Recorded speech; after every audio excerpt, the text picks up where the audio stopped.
Have you ever wondered what the price of attention is? Just look around on social media, the amount of stupid things, desperate things that people are doing just to get attention, just to get views, just to get liked, just to get promoted.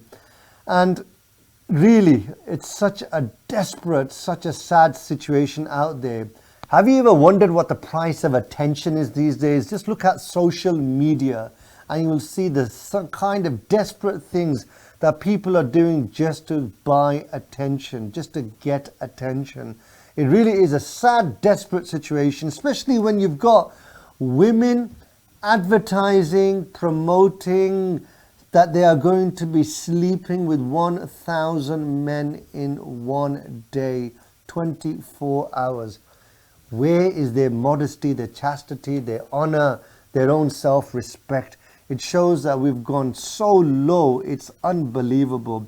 And that's, not a rumor, this is a fact. It's been advertised, documented, and it's not even an exaggeration. It's an actual fact of life which has been documented, and somebody has obviously recorded it. And that's what we've become, a really desperate society of performers, slaves to the algorithm, twisting ourselves into whatever grotesque shape gets the most reactions. And sex, which was meant to be a really sacred act between two loving couples, binded together in a marriage under divine laws, this has now been reduced to something which is purely just for entertainment purposes. In fact, it's like a transaction. It no longer has the value, the sacred act that this was once meant to be. And do you know the worst part? The person who did this, there's different women out there who have done this particular act or performance. They don't even see this as shame. They think that this is some sort of empowerment, liberation, a peak of feminism. They don't even see how degrading this is. Instead, they seem to be proud of this shameless act, disgusting, abhorrent act. And let's not pretend that the women who do these acts, because I say women, because one was documented to sleep with 100 men over 24 hours, and there was another one who was documented for 1,000 men in an hour. So when the one with 1,000 saw the one doing it for 100 men, she said, I can do better, and she will get more publicity, and no doubt she probably did.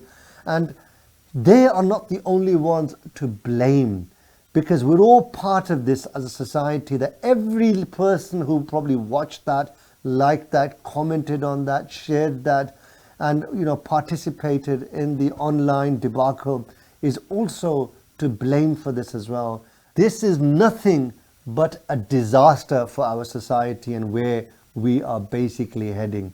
And this is something to cry about. This is not entertainment. This is not something to be proud of. And this is nowhere near any kind of a sign of liberation for women, that they can do whatever they want. If anything, this is repressive.